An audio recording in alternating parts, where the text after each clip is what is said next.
Mesdames et messieurs, bonjour. Donc je suis Benoît Paré. Certains d'entre vous me connaissent déjà puisque je suis l'auteur de 2 livres sur l'Ukraine que je représente rapidement à l'occasion. Les voilà. Je ne sais pas si on les voit bien à l'écran. Voilà.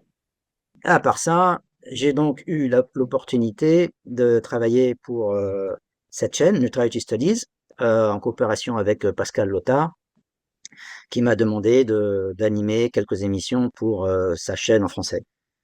Donc, j'avais fait un premier essai à ce sujet-là je crois que c'était au mois d'avril, à vérifier. Et le premier invité qui avait essuyé les plâtres pour cette première interview de ma part, bah, c'était Nicolas Mirkovic. Il se trouve que j'ai décidé pour cette reprise de le réinviter parce que je pense que c'est quelqu'un de qualité et qui dit énormément de choses avec lesquelles je suis en complet accord. Donc voilà, pour moi, c'est presque l'invité idéal. Alors, quelques petits mots concernant cette première fois, et d'abord pourquoi j'ai passé autant de temps avant d'en faire une deuxième. C'est que bon, j'avais des problèmes à régler, un point de vue personnel, sans rentrer dans les détails, ce qui a pris beaucoup de temps et d'énergie. Donc j'ai préféré rester plutôt à l'écart des médias pendant cette période-là. Voilà, j'ai voulu recommencer avec les mêmes invités, donc Nicolas. Mais je voulais, avant qu'on démarre, juste réagir à quelques commentaires sur ma prestation de la première interview que j'ai pu lire sous la vidéo. Alors bon, je n'ai pas tout lu, mais bon, il y a quelques commentaires qui étaient critiques vis-à-vis de ma performance. Alors je voulais juste dire que bah, quand on pose des questions en tant qu'intervieweur, pour moi, on ne dit pas forcément le fond de sa pensée sur tous les sujets. On peut aussi rechercher des arguments avec lesquels on n'est pas forcément d'accord, mais qui permettent à l'invité de s'exprimer et de réagir. Voilà, pour moi, c'est un peu la dynamique d'un entretien, d'une interview. C'est essayer d'avoir une discussion entre deux personnes qui soient pas forcément d'accord sur tout. Et parfois, bah, il faut chercher des éléments de l'extérieur pour un peu alimenter l'argumentaire entre nous et aussi pour le spectateur. Je pense que c'est plus intéressant pour les spectateurs d'avoir de temps en temps des confrontations d'idées ou de voir comment telle ou telle personne peut réagir à une idée avec laquelle on n'est pas forcément d'accord pour alimenter le débat tout simplement et la réflexion de chacun. Voilà, pour moi, dans l'idée d'interviewer quelqu'un, il y a aussi cette dimension-là. Alors encore une fois, je suis encore débutant dans ce domaine. Moi-même, en tant que consommateur de contenu, je n'aime pas les interviews agressives. Je pense que ça, c'est passé de mode. Et je pense que de nos jours, le succès des chaînes YouTube doit beaucoup au fait qu'on est beaucoup moins dans une discussion confrontationnelle, comme on pouvait avoir du temps de la télévision, du temps je sais pas, le droit de réponse, par exemple, des choses comme ça, pour ceux qui connaissent l'histoire de la télévision française. Donc aujourd'hui, les chaînes YouTube en général, développe une atmosphère qui est un peu plus respectueuse des invités. Et pense aussi que c'est plus agréable pour le spectateur de suivre une discussion de gens polis qui se respectent sur des sujets importants. Voilà, c'est l'esprit que je vais essayer de développer à travers ces interviews, parce que j'espère qu'il y en aura d'autres. Et donc je remercie en tout cas Nicolas de se prêter au jeu une nouvelle fois avec nous aujourd'hui. Donc, pour entrer dans le vif du sujet, j'ai demandé à Nicolas de nous faire une mise au point, selon sa compréhension, de la situation entre l'Iran et les USA pour commencer. Alors, quel petit mot d'introduction. On sait depuis notre discussion à ce sujet il y a 3 mois qu'il s'est passé quand même beaucoup de choses et qu'il y a notamment eu un Memorandum of Understanding qui a été signé il y a, je crois, 2 semaines à peu près. J'ai plus les dates en tête et que cet accord a déjà été violé. Donc, ma première question, ce serait de demander à Nicolas, selon toi, Nicolas, pourquoi le Memorandum of Understanding signé entre l'Iran et les États-Unis semble avoir échoué? Bah, d'abord, je pense que, comme pour tout sujet, Benoît, il faut vraiment essayer de comprendre la genèse et qu'on ne peut pas juste prendre cette différence qu'il y a actuellement entre Téhéran et Washington ex nihilo. N'oublions pas qu'à l'origine, les États-Unis attaquent illégalement l'Iran. L'Iran n'a pas attaqué les États-Unis. Les États-Unis, avec Israël, attaquent illégalement l'Iran. Que cette pression qu'exercent les États-Unis sur l'Iran n'est pas nouvelle. pareil, c'est pas Trump qui un jour s'est réveillé en disant l'Iran est un ennemi. Depuis très longtemps, les États-Unis et une partie du monde occidental a l'Iran dans son collimateur, entre autres pour des raisons des ressources naturelles, hein. Je le rappelle dans mon livre L'Amérique Empire, comment dès les années 50, les Occidents font une pression incroyable sur le gouvernement démocratique d'Iran, en l'occurrence sur Mohamed Mossadegh, qui est alors le responsable politique iranien, que les Britanniques et les Américains ont organisé, notamment plus les Américains, un renversement du gouvernement, la chute de Mohamed Mossadegh, qui avait commis ce crime impardonnable pour les atlantistes, qui est de nationaliser les puits de pétrole. C'est-à-dire à vrai dire, Mossadegh, c'est un nationaliste qui a dit, je veux que le pétrole iranien finance la croissance de l'Iran et serve d'abord les intérêts du peuple iranien. Parce qu'à l'époque, c'était des multinationales, notamment britanniques, qui géraient cela. Et donc, du coup, ils exploitaient le pétrole. Ils avaient apporté leur savoir-faire, ça c'est certain, mais ils gardaient la marge aussi, ils enlevaient une capacité de développement majeure pour les Iraniens. Et à partir du moment où ils avaient fait ça, donc dès 1953, il y a eu un coup d'État qui a été organisé. Et c'est les Américains qui étaient derrière. On se souvient aussi que à la fin des années 70-80, les Américains et les Occidentaux ont financé, armé, encouragé Saddam Hussein à attaquer l'Iran. Donc c'est une guerre qui a duré longtemps. Il y a eu des dizaines de milliers de morts de part et d'autre, de nouveau parce que Saddam Hussein, à l'époque, était dans le giron occidental et l'Iran ne l'était pas. Et cela n'avait rien à voir avec la démocratie, cela n'avait rien à voir avec l'islamisme, hein. Mossadegh n'était pas un islamiste dans les années 50 et dans les années 70. Il y avait de nouveaux prétextes. En gros, c'est toujours la même cible, c'est juste les prétextes qui changent. Et depuis les années 70, fin des années 70-80, l'Iran est sous de nombreuses sanctions. Donc cet épisode est un épisode de plus dans comment dire, une guerre, une volonté de soumission qui a été déclenchée contre l'Iran depuis déjà plus d'une génération et contre lesquels les Iraniens résistent. Donc voilà, je suis obligé de faire ce petit résumé pour que les personnes comprennent aussi quelle est cette situation. Donc dans cet épisode, les Américains déjà l'année dernière, au mois de juin, avaient attaqué l'Iran et au bout de 12 jours, Trump avait déclaré officiellement, parce que cette fois-ci, c'était pas les islamistes, c'était pas le pétrole, la capacité d'enrichir l'uranium et de faire des bombes nucléaires. Trump avait déclaré au bout des 12 jours que toute capacité de développement, d'enrichissement de l'uranium pour faire des vecteurs comment dire, de l'armement nucléaire avait été anéantie. On était resté là.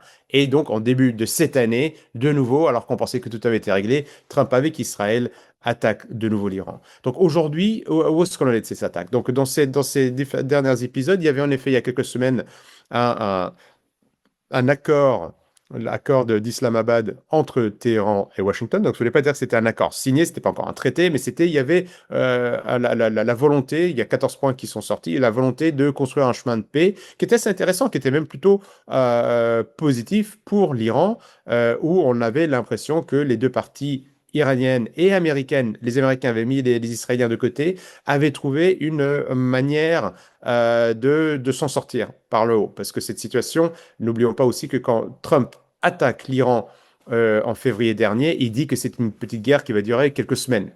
Hein, n'oublions pas aussi qu'il a dit à de nombreuses reprises qu'il avait anéanti toutes les forces militaires iraniennes. Donc on pouvait croire à ce moment-là qu'il y avait une sortie par le haut, la volonté des deux parties de trouver un arrangement satisfaisant et Téhéran et Washington. Et malheureusement, de part et d'autre, et surtout du côté iranien, il y a une défiance qu'on peut comprendre, et c'est pour ça que j'ai expliqué la genèse, parce que les Iraniens ne font pas confiance à la parole de Washington, pour les raisons que j'ai évoquées. Depuis les années 50, l'Iran est toujours dans le collimateur de Washington, quel que soit le type de gouvernement en place. Donc il y a une défiance, et en plus, il y avait deux éléments qui étaient importants. Le détroit d'Ormuz, que les Iraniens veulent maintenant transformer en détroit payant. Alors, il y a des débats, des discussions sur est-ce que ce sera des droits de passage ou est-ce que c'est des taxes administratives. On peut jouer sur les mots, mais l'idée, c'est que l'Iran s'est rendu compte qu'il y avait une opportunité commerciale pour elle, qu'elle leur était prête à partager avec Oman. Et c'était écrit dans le mémorandum. Et aussi, l'Iran avait assujetti cet accord au fait que Israël cesserait de bombarder illégalement le Liban. Et donc, il n'y avait pas de respect de ces deux points. Alors, on sait que c'était des points à négocier. Il n'y avait pas un accord c'est pas un accord qui statuait d'une gestion, par exemple, d'Ormuz. Mais dans les deux cas, Téhéran s'est senti lésé. Et alors, c'est difficile de savoir dans ce dernier épisode qui a commencé, mais en l'occurrence, je pense que c'est plutôt l'Iran a bombardé un navire qui est sorti du détroit d'Ormuz. Ça, c'était quand même interdit de la part de l'Iran sans sa validation pendant les négociations. Et les Américains, au lieu d'essayer de chercher à négocier, à faire tomber la pression, ont profité de la situation pour attaquer. Pourquoi est-ce qu'ils font ça? Parce qu'il y a au sein de l'administration de Trump et au sein et dans l'entourage de Trump des personnes qui ne veulent pas du tout négocier avec l'Iran. Des purs et durs, alors des purs et durs qui veulent poursuivre la guerre avec l'Iran. N'oublions pas que les États-Unis, quand même, dans ces dernières, quand ils ont repris les armes en février, ont décapité tout le gouvernement. Ils ont attaqué le chef spirituel des chiites iraniens. C'est quand même des attaques lourdes de conséquences. Et ils pensaient, comment dire, que l'Iran, les Iraniens allaient massivement aller dans la rue pour soutenir un gouvernement remplaçant. Ce qui n'a pas été le cas. Donc, les, je pense que ces combats ont repris. Je terminerai là-dessus parce que ça démontre l'incapacité des États-Unis à développer une stratégie claire vis-à-vis de l'Iran. Et on voit bien cette dualité au sein de l'administration américaine avec d'un côté des faucons de guerre qui veulent à tout prix soumettre l'Iran. Ça, il n'y a pas de doute parce qu'ils veulent les ressources naturelles et ils veulent aussi faire du mal à la Chine, qui est un des plus grands partenaires de l'Iran aujourd'hui. Hein. La Chine importait avant ces guerres jusqu'à 15 à 17% de ses hydrocarbures de l'Iran. Donc c'est important et n'oublions pas que les Américains avaient aussi mis sous son contrôle le Venezuela par le kidnapping de Maduro plus tôt dans ces derniers mois. Donc il n'y a pas de stratégie à Washington. Et donc là, ceux qui ont les belliqueux ont quand même un rôle important à jouer et ils ont convaincu Trump qu'il fallait poursuivre les attaques. Et les Iraniens ont montré qu'ils n'allaient pas se laisser faire, que leur armée n'était pas du tout encore détruite, qu'ils avaient des moyens. Et donc, du coup, il y a de nouveaux échanges. Alors, aux dernières nouvelles, selon Axios, eh bien, il y aurait quand même une voie diplomatique qui serait ouverte. Mais je pense qu'on va assister encore à ces échanges pendant quelque temps jusqu'à soit eh bien, ces échanges se transforment en guerre ouverte totale. Et quand on voit l'accumulation de moyens que les Américains sont en train d'envoyer dans le Golfe, on peut craindre le pire, à moins qu'il y ait des concessions qui soient faites de part et d'autre sur un accord définitif, viable, qui se transformerait en traité signé de part et d'autre. Mais aujourd'hui, c'est plutôt, je pense, la voie de la guerre qui est prise par Washington. Mmh. Alors, parmi les facteurs aussi qui ont influencé la reprise des hostilités, on peut signaler aussi la position d'Israël, en fait, qui a Très toujours clairement. été opposée à un accord avec l'Iran. Et il y avait notamment, il y a quelques semaines de ça, le problème du Liban, en fait, qui est pas directement lié entre Israël et l'Iran, mais que l'Iran a voulu lier, donc, comme tu l'as rappelé, à l'accord en question. Et le fait qu'Israël était toujours en train de continuer son offensive au Liban a été une première pierre d'achoppement dans l'accord global. Alors, il semblerait que les choses se soient calmées pendant quelque temps, et puis à nouveau, on a eu une remontée de tension avec cette affaire du navire que tu as rappelé. Et maintenant, on est reparti dans une sorte d'escalade, et bien malin qui peut dire où ça va s'arrêter. Alors, sachant qu'à nouveau, apparemment, là, je lisais un post d'Alex Jones, donc qui est le célèbre commentateur américain, qui en fait explique que la carte enfin l'option de la conquête militaire de l'Iran sur le terrain est à nouveau sur la table. Ce qui paraît assez Oui, incroyable, c'est quand on voit la taille de l'Iran, quand on sait combien en plus une invasion amphibie en fait est compliquée en termes de logistique, ça paraît suicidaire. Mais on a l'impression qu'il n'y a pas d'autre option dans l'esprit des Américains aujourd'hui que la fuite en avant, le jusqu'au boutisme. Sauf que tout ça, ça peut très mal se terminer, pour eux notamment. Je voulais juste citer aussi quelque chose que j'ai lu tout à l'heure, avant qu'on enregistre, comme quoi, oui, en fait, les systèmes de missiles iraniens utiliserait à la fois une technologie russe pour le brouillage des contre-batteries, notamment des missiles de défense antiaérienne, donc j'allais dire d'Israël, mais des Américains. Et en même temps, ils utilisent le système de navigation chinois Beidou. Donc c'est pour les Américains, en fait, ce sont des types d'armements qui sont à la fois précis et très difficiles à contrer. Et donc, la personne qui publie cette information expliquait que, visiblement, les Américains n'ont pas anticipé le fait que l'Iran pouvait bénéficier de ces transferts de technologies importants, voire cruciaux, dans la guerre qui livre actuellement aux États-Unis. Alors, il y a beaucoup de choses super intéressantes dans ce que tu viens de dire. J'en reviens à ce point qu'on a souligné tout à l'heure, c'est le manque de stratégie.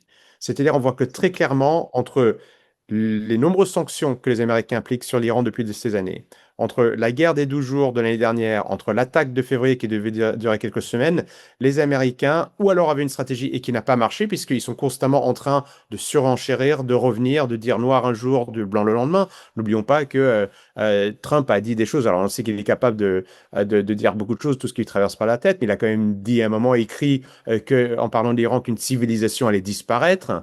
Il a dit que les Iraniens étaient des menteurs. Enfin bon, il a tenu des propos qui sont assez durs pour quelqu'un qui est censé garder son calme, en tout cas qui a à sa disposition l'utilisation de la bombe nucléaire. Avant même l'attaque de février, Dan Kane, qui est le chef d'état-major de l'armée américaine, avait prévenu qu'il était plutôt contre. Alors, ce sont des rapports des journalistes, alors je ne sais plus si c'est New York Times ou Washington Post, mais qui avait dit qu'il était contre parce que les Américains ont des réductions importantes, des diminutions de leur stock de munitions. Les Américains ont donné pas mal de stocks déjà à Israël, ils en ont donné beaucoup à l'Ukraine, et aujourd'hui, l'Iran n'est pas un petit joueur sur le monde mondial de l'armement. L'Iran, comme on le disait tout à l'heure, se prépare à ce type d'attaque depuis, à mon avis, depuis les années 50, en tout cas certainement depuis les années 80, quand ils ont été attaqués directement par Saddam Hussein et qui a été lui-même financé et aidé par les Occidentaux. Donc ils s'attendent à ce moment et ils réfléchissent à ce moment depuis longtemps. Et les États-Unis, on a l'impression, n'ont pas un bon système de renseignement. Ce ne serait pas la première fois. Et aujourd'hui, c'est difficile pour les États-Unis de mener cette guerre, très clairement parce que la stratégie n'a pas l'air d'être claire. Ils sont en manque de moyens militaires, d'après le chef d'état-major américain lui-même, et que la réponse asymétrique qui est la stratégie aujourd'hui de l'Iran, qui est de faire des attaques directement sur les bases américaines au Moyen-Orient et d'utiliser des groupes militants à travers les régions que les Iraniens ont financé, organisé, que ce soit au Liban, que ce soit au Yémen, ailleurs, différents groupes essentiellement chiites, mais pas exclusivement. Les Américains, on a l'impression qu'ils ne sont pas prêts. Et je pense que les Américains ont aussi sous-estimé la capacité des Iraniens. D'abord, je pense qu'ils ont sous-estimé le peuple iranien. Le peuple iranien, qui est l'Iran est une vieille nation. C'est un peuple qui forme énormément d'ingénieurs. L'Iran forme chaque année plus d'ingénieurs que la France et l'Allemagne réunis. Donc, ce n'est pas n'importe quoi. Et qu'ils ils ont minimisé la capacité, je pense, intellectuelle des Iraniens et leur capacité à préparer cette guerre. Et peut-être aussi, certainement, alors je ne sais pas, il y a beaucoup de débats sur l'aide des Russes et des Chinois. Je suis quasiment convaincu qu'il y a de l'aide, qu'elle n'est pas directe, parce que Russes et Chinois, je pense, ne veulent pas avoir une confrontation directe avec les États-Unis aujourd'hui, mais que indirectement, que ce soit par le renseignement, l'utilisation du système Beidou des Chinois, le savoir-faire russe sur des missiles hypersoniques, je pense que très clairement, une partie de cela a été ou vendue ou partagée avec Téhéran, et cela aussi semble surprendre les Américains. Donc, c'est-à-dire qu'avant de déclencher une guerre, la première chose qu'on veut maîtriser, c'est le renseignement. Parce que c'est à partir du renseignement qu'on peut déclencher la guerre qui est adéquate. Quelles sont les mesures qu'on doit déployer pour gagner cette guerre? Et pour Trump, le but est de la mener de manière à ce qu'il y ait le moins de blessés, moins de morts et moins de budget dépensé. Or, cette guerre a déjà coûté aux contribuables américains plus de 100 milliards de dollars, 100 milliards de dollars que les Américains ne retrouvent pas dans la défense de leurs frontières, dans l'amélioration de leur infrastructure, dans peut-être même la réduction de leurs impôts, à toutes ces promesses que Donald Trump avait fait aux Américains lors des élections. Eh bien, cet argent, c'est beaucoup d'argent, c'est 100 milliards qui sont pour l'instant dépensés dans la région, et on voit qu'il n'arrive pas à faire face aujourd'hui, de manière simple en tout cas, aux réponses asymétriques des Iraniens. Et donc, on a vu, en effet, dans le Washington Post cette semaine, des informations disant que les États-Unis pourraient préparer une offensive terrestre. Et ça, je pense que c'est important de s'attarder quelques instants là-dessus. Robert Pape, qui est un éminent professeur de l'Université de Chicago, un réaliste, a étudié les campagnes de bombardement de différents pays dans le monde et dit les campagnes si le but des États-Unis est vraiment de changer le gouvernement à Téhéran, je pense que ça en fait partie, il a essayé et ça n'a pas marché, eh bien, Pape, lui, dit que à aucun moment est-ce qu'une campagne aérienne a réussi, lui, en plus de 100 ans d'analyse, a réussi à changer un gouvernement. Donc, ce que dit Pape, il dit la seule façon de changer un gouvernement, c'est de prendre le pouvoir physiquement sur le terrain. Et on a l'impression que peut-être les Américains pensent à ça, en tout cas c'est ce que laisse sous-entendre le Washington Post. Et quand on voit que la campagne aérienne ne fonctionne pas et qu'on sait en plus que eh bien, les Américains n'ont pas forcément tous les moyens nécessaires, peut-être envisagerait-il une campagne terrestre, ce qui paraît assez fou. Je ne sais pas si j'invite les téléspectateurs de regarder un peu la topographie et le relief iranien. C'est un pays qui est avec des chaînes de montagnes partout. Donc on sait que c'est très très difficile de prendre ce type de territoire. En plus, cela veut dire que si Trump fait ça, je pense que ça voudrait dire qu'il met son va-tout. Il est au poker, là. Il met tout sur le rouge Mhm. en espérant que ça va passer, sachant que si on rappelle très rapidement comment dire, le carnet de bord, en tout cas des États-Unis dans ces guerres, que ce soit le Vietnam, que ce soit l'Afghanistan ou la Corée, même les Américains n'arrivent pas à gagner ce genre de guerre d'occupation. L'Irak, c'était un peu différent et ça ne se l'a pas fait sans difficulté, mais l'armée iranienne n'est pas l'armée irakienne et que ça semble quand même assez fou que les Américains puissent penser faire cela parce que qu'est-ce que cela voudrait dire? Alors là, pour le coup, des milliers de milliards de dollars d'investissement dans l'armement, des pertes américaines importantes, parce que dit combat au terre, terrestre dit évidemment beaucoup plus de pertes. Et je pense que c'est pas dans l'intérêt des États-Unis. Si Trump poursuit dans ce chemin-là. Après, les Américains l'ont déjà fait dans le passé, c'est un peu leur modus operandi. Est-ce qu'ils ont les moyens de cette guerre-là? Je ne sais. Aujourd'hui, je ne pense pas. Je vois difficilement. Je pense que ça va être extrêmement difficile pour eux de mener Ouais. ça. Mais ils en sont capables et ils peuvent. Trump peut se dire à quelques mois des élections importantes pour les républicains qu'aujourd'hui, eh bien voilà, l'Iran deviendra ce qu'était il y a encore quelques années l'Irak, la Syrie, l'Afghanistan, une nouvelle guerre américaine, guerre que Donald Trump avait promise d'arrêter lorsqu'il a pris de nouveau le pouvoir en 2024, en 2025. Oui, alors je précise quand même à propos de ce que j'ai dit tout à l'heure sur euh, les technologies à la fois russes et chinoises dans les missiles iraniens. Bon, c'est pas quelque chose que j'ai eu le temps de vérifier parce que j'ai lu ça juste avant l'interview, mais qui me paraît assez probable ça, pour moi du domaine du probable qu'il y ait ces technologies dans les missiles iraniens, sachant que je pense que du point de vue des Chinois, ils ont intérêt à ce que les États-Unis n'obtiennent pas ce qu'ils veulent avec l'Iran, parce que ils peuvent se dire qu'à ce moment-là, si jamais les Américains, après le Venezuela, se disaient, bah voilà, on peut changer n'importe quel régime sur la Terre, ils s'attaqueraient. Pourquoi ils ne s'attaquaient pas à la Chine? Vous voyez? Donc, Tout à fait. donc, je pense qu'il est de l'intérêt des Chinois de faire en sorte que les Américains se cassent les dents sur l'Iran. Voilà. Ah, c'est Pour, certain. pour en fait briser leur impérialisme mondial. Voilà, je pense que donc ce serait pas du tout absurde de la part des Chinois d'aider en sous-main l'Iran. De même pour la Russie, d'une certaine manière, parce que J'en suis. toutes les munitions, tous les missiles que les Américains peuvent dépenser sur l'Iran, c'est d'autant moins qu'on pourra ensuite donner à l'Ukraine. Oui. C'est Donc eux aussi, ils exactement ont un ça. intérêt.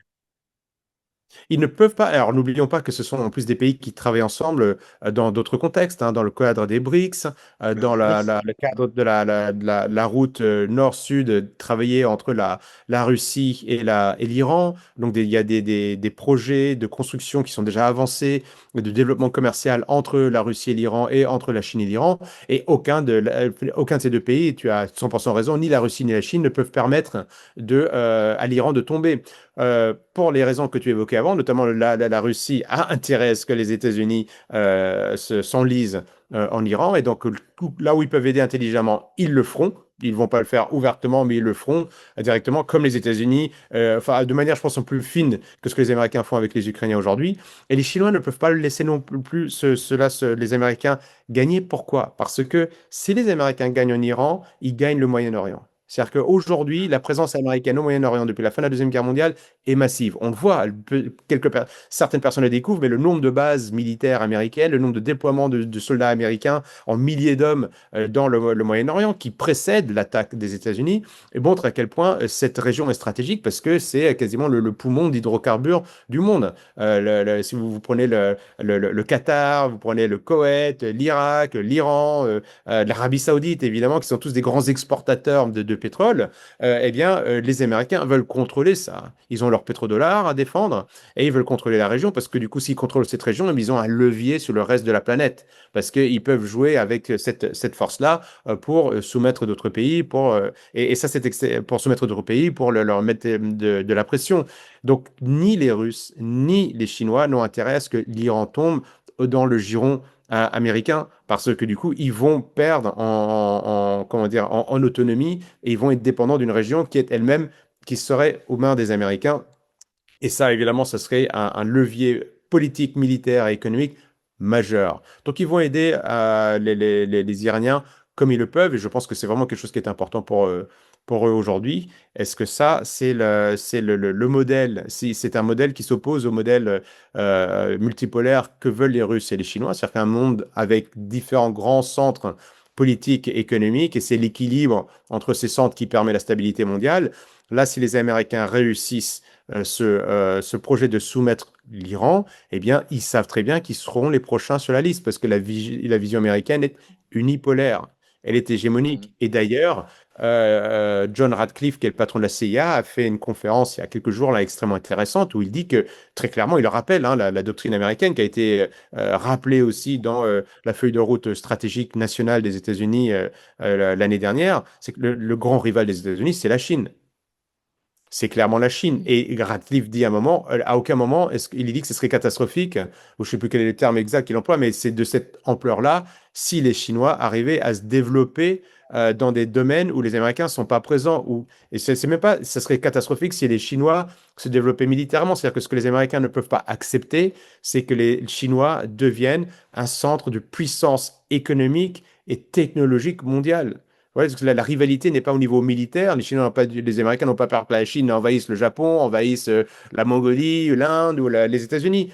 Ils ont peur de cette puissance économique et technologique que les Chinois sont devenus.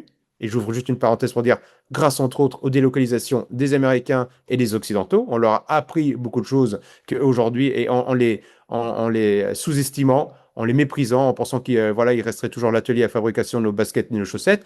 Les Chinois sont une vieille nation également et qui ont une vision stratégique et qui aujourd'hui fabriquent mieux que nous des choses que nous faisions dans le passé. Et c'est ça la crainte des États-Unis. Donc si évidemment l'Iran tombe, si l'Ukraine tombe, eh bien les bases américaines se rapprochent de la Chine. Et rappelons que la présence militaire américaine dans le Pacifique autour de la Chine est déjà extrêmement importante. Oui, on peut aussi, en effet, souligner le fait que la Chine aussi a besoin d'énormément d'énergie, y compris des hydrocarbures venant d'Iran. Et donc, Exactement. si les Américains installaient en Iran un régime qui leur soit favorable, bah, ce serait aussi un problème économique, enfin, même pas géostratégique, mais économique aussi pour la Chine. Donc, ils ont Tout à plusieurs fait. raisons, en fait, de pouvoir aider l'Iran. Après, pour revenir au point de vue des États-Unis, je lisais aussi plutôt dans la journée le résultat d'un sondage qui tiendrait à démontrer que la guerre américaine contre l'Iran est la guerre la plus impopulaire à l'étranger menée par les États-Unis depuis qu'on fait des sondages sur ce sujet.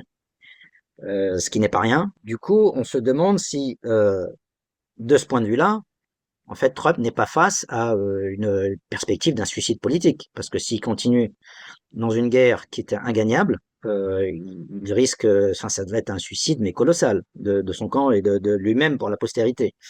Et que du coup, sachant qu'il s'est déjà très mal engagé, Ce qu'on peut craindre, c'est qu'ils se disent, bon, ok, maintenant, puisque c'est mal engagé, je suis très bas dans les sondages, en dessous de 40% à cause de cette affaire, bah, autant tenter le tout pour le tout, et puis tenter l'invasion terrestre. C'est là où on peut craindre, en fait, qu'il y ait une raison de sa part et de ceux qui l'entourent, de jouer leur va-tout, même si ça se termine en catastrophe.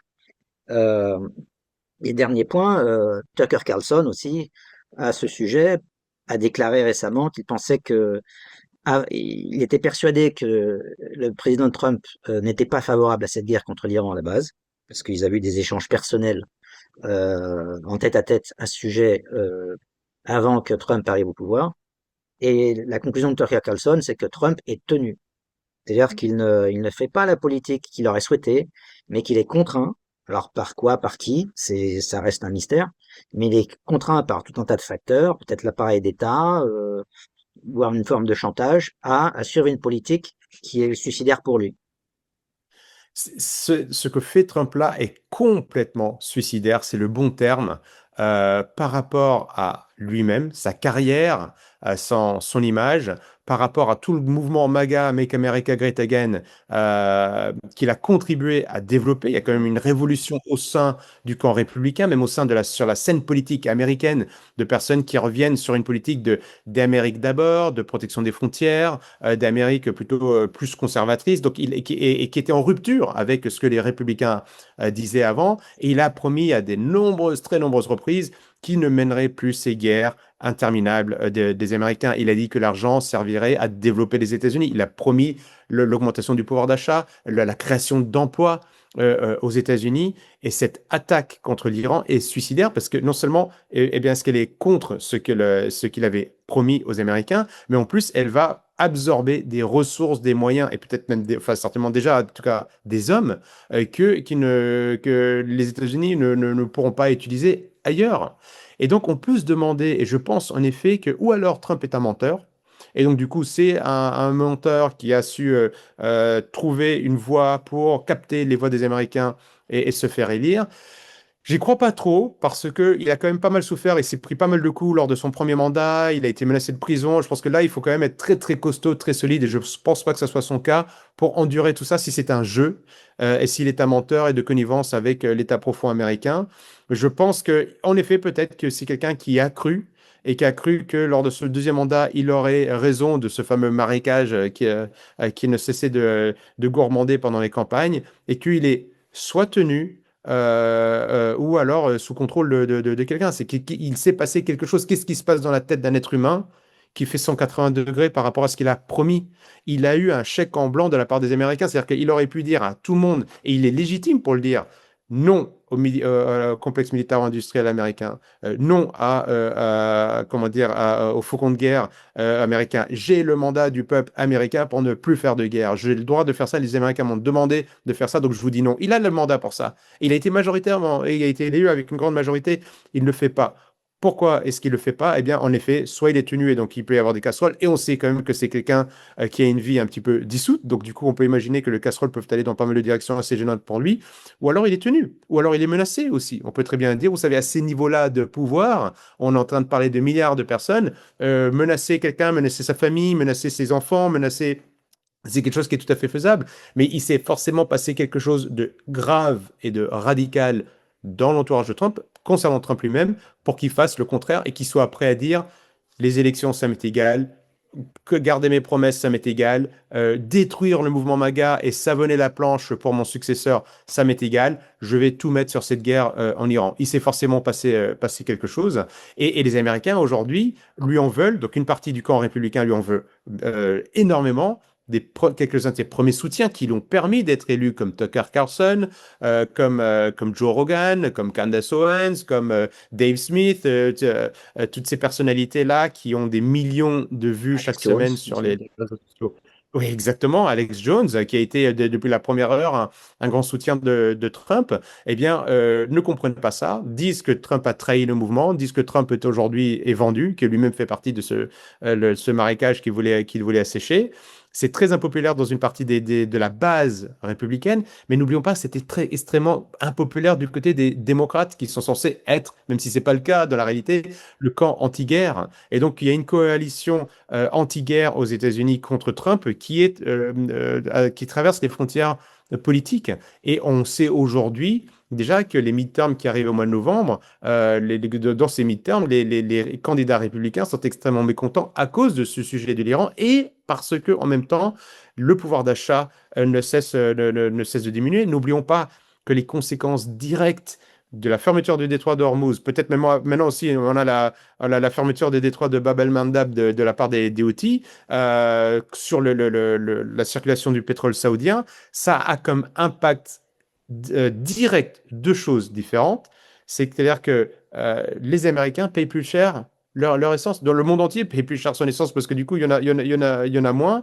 Les seuls qui en bénéficient, et ça vaut la peine de le noter, c'est une partie comment dire, de l'industrie pétrolière du raffinage américain qui, lui, a exporté beaucoup d'essence ces derniers mois. C'est-à-dire que lui, il a gagné. Sauf que les États-Unis ont aussi dû consommer de leur part de réserves stratégiques. C'est-à-dire que les réserves stratégiques américaines ne cessent de diminuer et au bout d'un moment, il va y avoir un impact majeur si la guerre se poursuit. Nous allons tous payer un pétrole extrêmement cher et ça va tout alourdir comment dire, nos dépenses dans tout ce qui est, parce que le pétrole, ce n'est pas que l'essence, c'est aussi le plastique, c'est tout un tas d'éléments Mm. différents de produits dérivés du pétrole.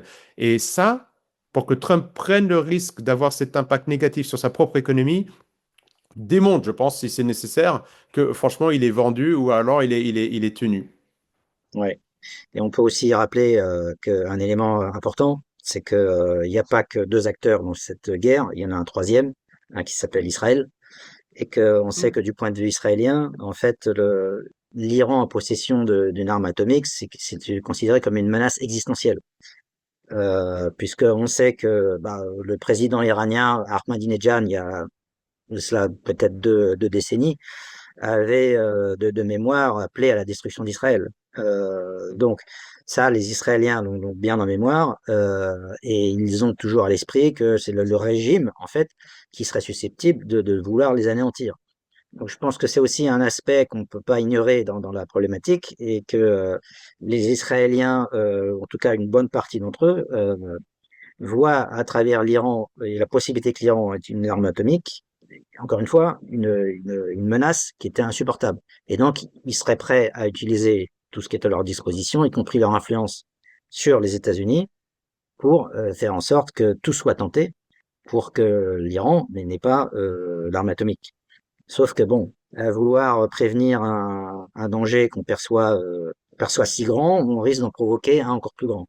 Enfin, une catastrophe encore plus grande de que ce que l'on veut éviter. C'est le problème de ce genre de problématique. Donc, on va dire Exactement. à suivre. Hein. Juste un dernier point, il y avait un accord entre les États-Unis, même l'Allemagne, la France, l'Iran, sur comment dire, la réduction des capacités d'enrichissement de l'uranium. Et que Trump, Oui. Mmh. quand il a pris le pouvoir en 2014, a déchiré cet accord. C'est-à-dire qu'il y avait un engagement, un accord signé de la part des Iraniens de ne pas faire de bombes nucléaires, de ne pas faire d'enrichissement de l'uranium leur permettant de faire cela. Que je rappelle aussi que l'Ayatollah Khomeini avait lancé une fatwa contre ça, c'est-à-dire qu'au sein même de l'Iran, les religieux étaient contre la construction d'une arme nucléaire parce que c'était une arme contraire à la foi chiite, et que Donald Trump non seulement a déchiré le premier accord, mais il a tué le responsable religieux qui lui-même était contre la construction de cette bombe. Donc il y a quand même pas mal de paradoxes du côté américain et Ouais. aujourd'hui. Ouais, en effet, il y a des aspects contradictoires, même dans leur approche. Donc, ça se demandait quel est le but véritable recherché. Est-ce que la menace nucléaire n'est pas un prétexte pour détruire un pays qui est l'Iran ou pour, alors après il y a l'aspect religieux qu'on a déjà évoqué, enfin peut-être pas nous, mais que d'autres gens évoquent, c'est-à-dire que certains extrémistes juifs ou israéliens appellent de leur vœu une grande guerre. Ils se réfèrent pour ça à la Bible, une grande guerre pour qu'il y ait l'avènement du Messie. Et Oui, donc, pour agrandir cette leur grande guerre territoire. serait la guerre contre l'Iran. Et donc, ils se voient, dans le scénario actuel, ils reconnaissent en fait des passages de la Bible. Ils se disent, c'est le moment, il nous faut absolument cette grande guerre pour espérer avoir le retour du Messie et la paix sur terre, mais du point de vue juif traditionnel, si je peux Oui, dire. il y a dans Ouais. l'entourage de Il y a aussi cet Netanyahou des aspect-là. extrémistes qui militent en faveur de la guerre et qui veulent agrandir le territoire israélien, que ce soit à travers Gaza, que ce soit à travers le sud du Liban, que ce soit à travers des parties de la Syrie qui ont Ouais, été anti-Israël. annexées. Il Ouais. y a dans Netanyahou des faucons de guerre qui poussent Trump De- à cette guerre. Le New York Times a expliqué dans un article très très bien documenté l'influence de Tel Aviv sur Trump et sa décision d'attaquer l'Iran. Oui. Et puis on connaît aussi les chrétiens évangélistes américains qui soutiennent en fait l'idée d'un royaume juif sur Jérusalem. Même chose pour qu'il puisse y avoir l'avènement du Messie ou le retour de Jésus, selon les formulations. Ouais, plutôt l'avènement du Messie Donc, pour eux. Ouais. ouais. Donc voilà, ça pèse aussi en fait dans le débat. Peut-être pas de manière décisive, mais en tout cas ça existe. Voilà. Bon, voilà, Tout à après fait. un tour d'horizon sur l'Iran, il nous reste quelques minutes juste pour parler de l'Ukraine. Alors, bon, le sujet de l'Ukraine, c'est bon, un peu mon dada, entre guillemets, ça l'est devenu par la force des choses. On peut se poser la question, là, en tout cas, moi je me pose la question, pourquoi, malgré tous les scandales à répétition qu'on voit fleurir en Ukraine, notamment avec les affaires de corruption, les, euh, les problèmes de droits de l'homme, les ramassages, les kidnappings des gens en pleine rue pour les recruter de force dans l'armée qu'on voit tous les jours sur les réseaux sociaux, mais que nos médias occidentaux bien pensants, bien sûr, ne relaient jamais. C'est un problème qui n'existe pas, alors que c'est quelque chose que moi je vois depuis 2023 sur les réseaux. Il y a de plus en plus de voix ukrainiennes, en fait, y compris des gens connus comme Yulia Mendel, qui est une ancienne attachée de presse de Zelensky, qui relaie maintenant ce genre d'informations en disant les Ukrainiens sont fatigués de la guerre, ils sont prêts à signer la paix, coûte que coûte. Mais ces gens-là ne sont pas écoutés en Occident, ils sont même ignorés. Et on a nos dirigeants européens, surtout européens aujourd'hui, qui ne font qu'en rajouter sur le fait qu'il faut absolument aider l'Ukraine dans cette guerre. On ne parle jamais des problèmes de corruption ou du fait qu'on kidnappe les gens dans la rue pour alimenter une armée qui devient exsangue. Donc on se demande, mais quel est le projet de nos dirigeants? Pourquoi sont-ils aussi fanatiques dans le projet d'aide à l'Ukraine? Voilà, moi je me pose encore la question. J'ai quelques idées pour expliquer quel est le but véritable, mais toi, qu'est-ce que tu en penses? Qu'est-ce que ça t'évoque? Moi, je pense que je me trompe pas si je dis que c'est pas une guerre pour l'Ukraine, c'est surtout une guerre contre la Russie que mènent les Occidentaux aujourd'hui. Les Occidentaux, je le démontre dans mon livre, le chaos ukrainien, depuis la chute de l'URSS, ont tout fait pour éloigner la Russie comme pays souverain et indépendant de la construction européenne. N'oublions pas que dans les années 2000, Poutine est ouvert à une intégration dans l'OTAN. Très rapidement, quand il prend le pouvoir, il propose une nouvelle architecture de la paix en Europe.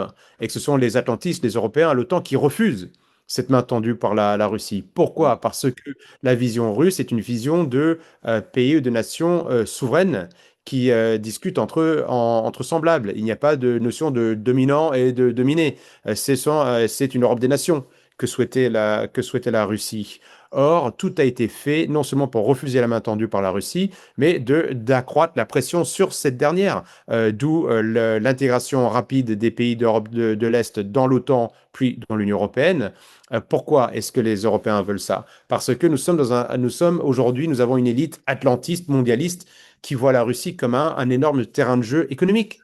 Tout simplement, et qu'il n'y a pas de place pour les nations souveraines. L'Union européenne n'est pas une construction de nations souveraines, c'est une construction fédérale. C'est une construction où, à la fin, ils ne veulent plus des nations indépendantes qui décident. Ils veulent prendre des décisions. Et la Russie, étant le pays au monde aujourd'hui avec le plus de ressources naturelles connues, est évidemment un prix de guerre gigantesque pour ces mondialistes qui veulent faire main basse sur les ressources de la Russie et sur les accessoirement 130 millions, 140 millions de consommateurs russes.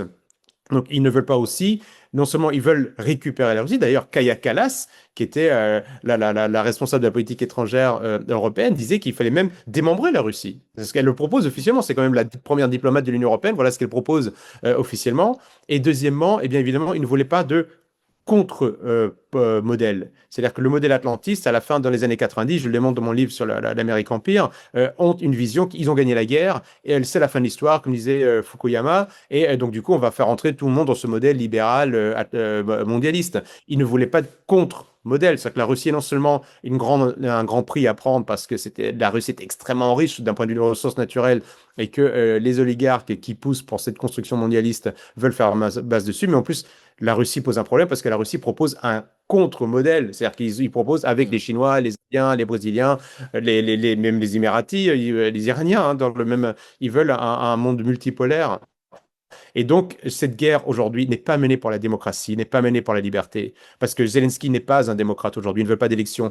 Les médias sont sous contrôle de l'État aujourd'hui. Il y a des opposants qui ont été tués en Ukraine, il y a des opposants qui ont dû fuir l'Ukraine. Zelensky n'incarne pas la démocratie. Et d'ailleurs, les guerres atlantistes pour la démocratie ont fait chou blanc partout. Où est la démocratie en Afghanistan? Où est-elle en Syrie?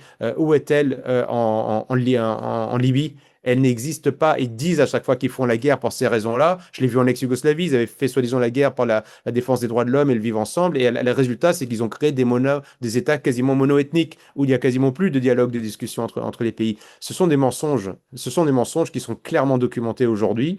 Et ils mettent autant d'argent, notre argent, l'argent du contribuable européen, pour faire une guerre, pour faire tomber la Russie. Et qui va profiter de la chute de la Russie? Qui profiterait?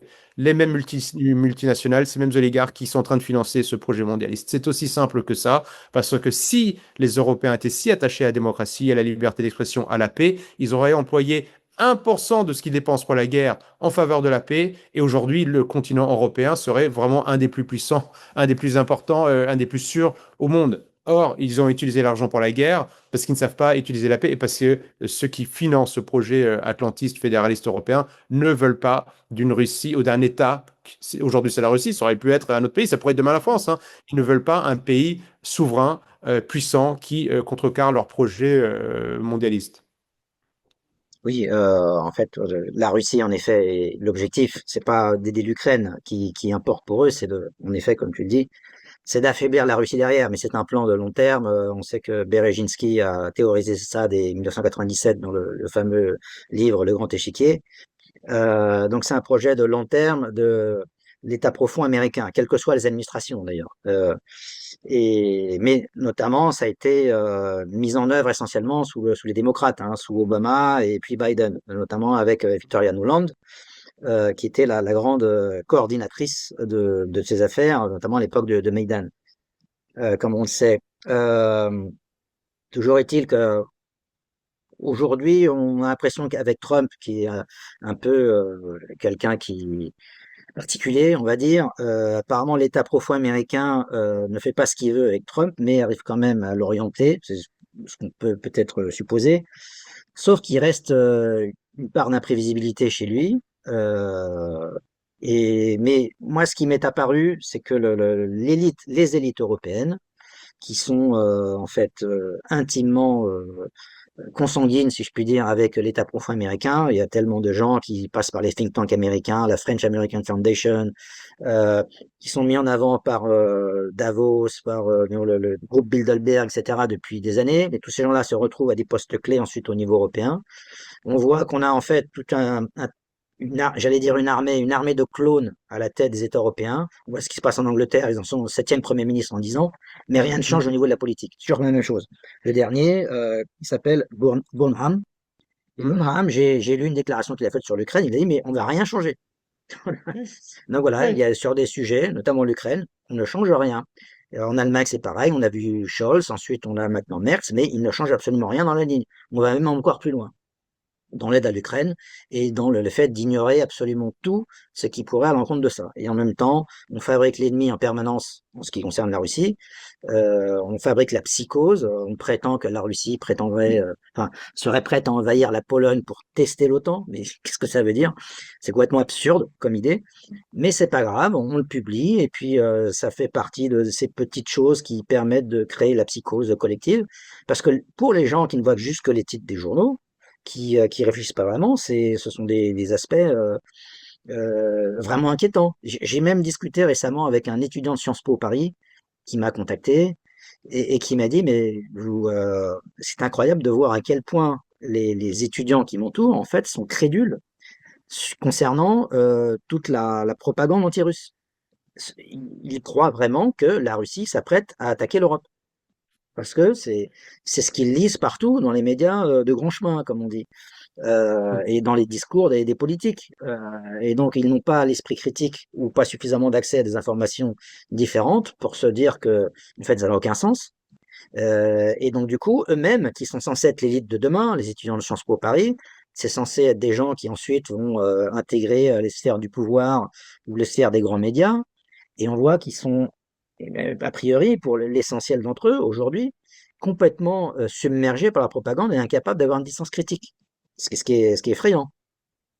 Mais bon, d'où l'utilité, en fait, pour des gens comme nous, bah, d'essayer autant qu'on peut de répondre à notre discours, d'essayer de faire réfléchir les gens pour arrêter cette dynamique. Mais en même temps, on sait que les pouvoirs européens sont tout à fait au courant que le contre-discours est un danger contre leur propagande, et c'est pour ça qu'on a, de notre côté, des tentatives de limiter notre liberté d'expression en utilisant des prétextes de protection des enfants, mais maintenant donc on impose le chat control qui permettra de lire tous les emails.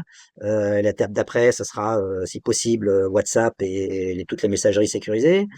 En même temps, on nous dit qu'on ne pourra plus se connecter sur Internet sans passer par un principe d'identification. Ce qui veut dire que bah, si on dit des choses qui plaisent pas au gouvernement, bah, on pourra potentiellement peut-être perdre le droit d'accès à Internet. On peut l'imaginer. Ça paraît pas absurde. En tout cas, on a tout un tas de lois liberticides qui ont été adoptées par l'Union européenne et maintenant en voie d'être adoptées par le gouvernement français à travers le gel des avoirs qui a été adopté au Sénat français, hein, sous l'initiative de Monsieur Retailleau.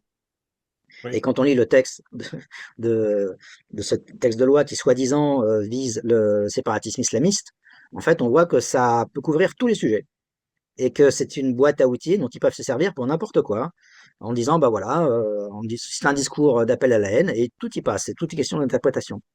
Donc, on est face, pour moi, et je conclurai là-dessus, euh, un schéma au niveau de l'Europe où on a l'impression que la guerre en Ukraine est utilisée comme un prétexte pour instaurer un État quasi totalitaire de contrôle des populations. Voilà. Pour moi, le véritable but, au-delà de la fabrication de l'ennemi de la Russie, certes, l'idée c'est d'affaiblir un rival stratégique, géostratégique, mais c'est aussi de pouvoir imposer au niveau de l'Europe un système de contrôle quasi totalitaire pour nous mettre au pas. Et c'est un peu le scénario de 1984, hein, pour ceux qui connaissent le livre. C'est on crée une guerre et on entretient en permanence pour pouvoir justifier la dictature en interne et la surveillance généralisée. Et c'est quand on regarde toutes les informations qu'on voit aujourd'hui, on a l'impression que c'est exactement leur projet. Je sais pas ce que tu en penses.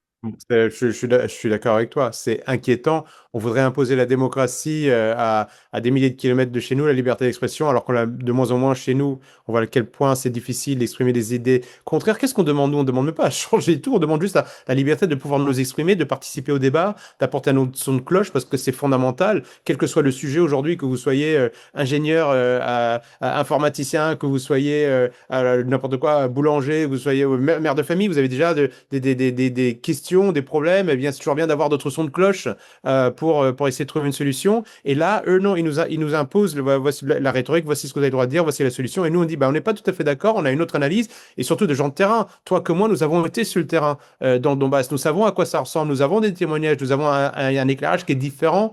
Eh bien, on ne nous ouvre pas les portes comme cela serait nécessaire dans une véritable démocratie. Et si le souci de nos responsables politiques, de l'élite, de la classe dominante en place aujourd'hui, c'était de préserver la démocratie, au lieu de dépenser des milliards pour l'Ukraine, il ferait mieux les dépenser pour nous en Union européenne aujourd'hui parce qu'on ne les a pas, ces moyens pour nous exprimer librement.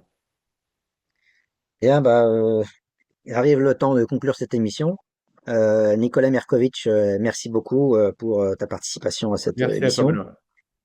Et puis, meilleurs vœux pour la suite et certainement à une prochaine fois. Merci. Avec grand plaisir. À très bientôt. Au revoir.